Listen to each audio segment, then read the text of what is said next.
قرآن حکیم میں کئی انبیاء کرام علیہمُ کے حالات بیان کیے گئے ہیں تاکہ ہم ان سے عبرت حاصل کریں اور اپنی زندگیوں کو سنوار سکیں۔ انہی مبارک واقعات میں ایک واقعہ حضرت ہود علیہ السلام اور ان کی قوم عاد کا بھی ہے، جس کا ذکر قرآن مجید میں خصوصیت کے ساتھ آیا ہے۔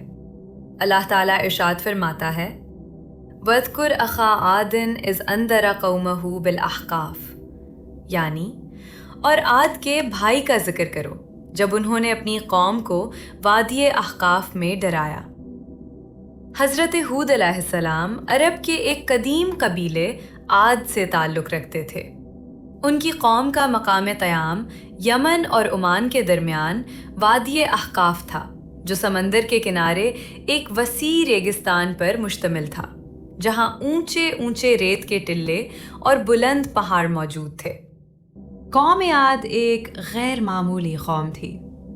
وہ لوگ نہایت قداور، طاقتور اور مضبوط جسموں کے مالک تھے، ایسی قوت کہ اس زمانے میں ان کا کوئی ثانی نہ تھا۔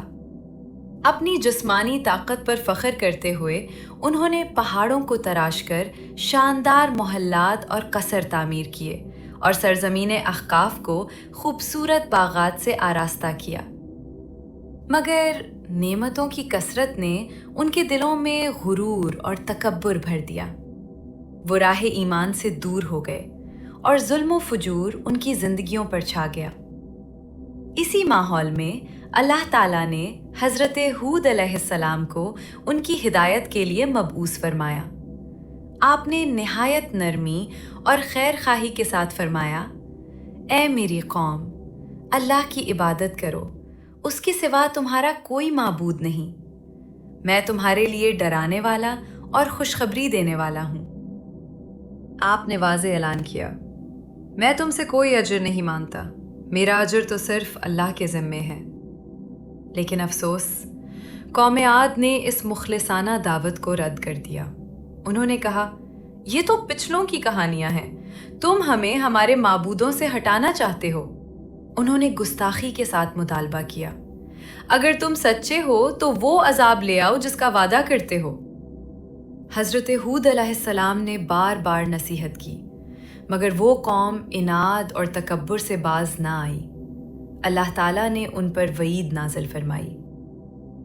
روایات کے مطابق 3 برس تک بارش روک لی گئی، قحط پھیل گیا، انجام قریب آ گیا، حتیٰ کہ آسمان میں 3 بادل ظاہر ہوئے، ایک سفید، ایک سرخ اور ایک سیاہ۔ قوم عاد نے سیاہ بادل کو خوشی سے چن لیا، حالانکہ وہ عذاب کا بادل تھا۔ پھر وہ لمحہ آیا، سخت اور تیز ہوا کا طوفان اٹھا جو 7 راتیں اور 8 دن لگاتار چلتا رہا۔ محلات اکھڑ گئے، دروازے ٹوٹ گئے اور طاقتور لوگ کھجور کے گرے ہوئے تنوں کی مانند بکھر گئے۔ مگر اللہ کا فضل، حضرت ہود علیہ السلام اور ان پر ایمان لانے والے محفوظ رہے۔ یہ واقعہ ہمیں ایک واضح سبق دیتا ہے، غرور، ظلم اور نافرمانی کبھی کامیابی نہیں لاتے۔ اللہ تعالیٰ اطاعت گزاروں کو بلند کرتا ہے اور سرکش قوموں کو عبرت بنا دیتا ہے۔ ان واقعات کا مقصد یہی ہے کہ انسان اپنے رب کی وحدانیت پر ثابت قدم رہے، سابقہ امتوں سے عبرت حاصل کرے اور نبی کریم صلی اللہ علیہ وسلم کی اطاعت میں زندگی بسر کرے۔ اللہ تعالیٰ ہمیں سمجھنے، سیکھنے اور راہ حق پر چلنے کی توفیق عطا فرمائے۔ آمین۔